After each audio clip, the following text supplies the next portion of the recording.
രസമല്ലേ പറഞ്ഞോണ്ടിരിക്കുന്നത്?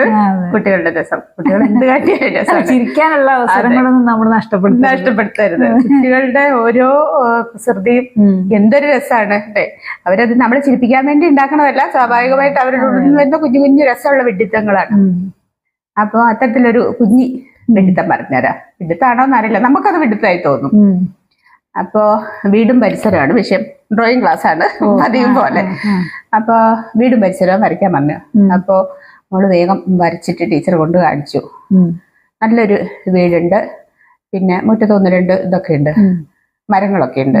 അപ്പോ ടീച്ചർ പറഞ്ഞു, അല്ല ഇങ്ങനെ ചിത്രം വരയ്ക്കുമ്പോഴേ മനുഷ്യന്മാരുടെ രൂപമൊക്കെ വേണം, കോഴിയൊക്കെ വേണം, അപ്പൊ അതൊന്നും ഇതിനകത്തില്ലല്ലോ എന്ന് പറഞ്ഞപ്പോ അവള് പറയാ, ഇണ്ടേ അവരൊക്കെ വീടിന്റെ അകത്താണ്. അതെ, മുമ്പൊരു സംഭവം ഉണ്ടല്ലോ ഇതുപോലെ. ആനയെ വരയ്ക്കാൻ പറഞ്ഞ സമയത്ത് ഒരു വര വരച്ചിട്ട് അതിന് മേലെ ഒരു റാന്ന് എഴുതി. അപ്പൊ ഇതെന്താ ഇവിടെ ആന മതിലിന്റെ അപ്പുറത്തോട്ട് പോവാണ് എന്ന് പറഞ്ഞ പോലെയായി. അത് വീടിന്റെ അകത്തുണ്ട്.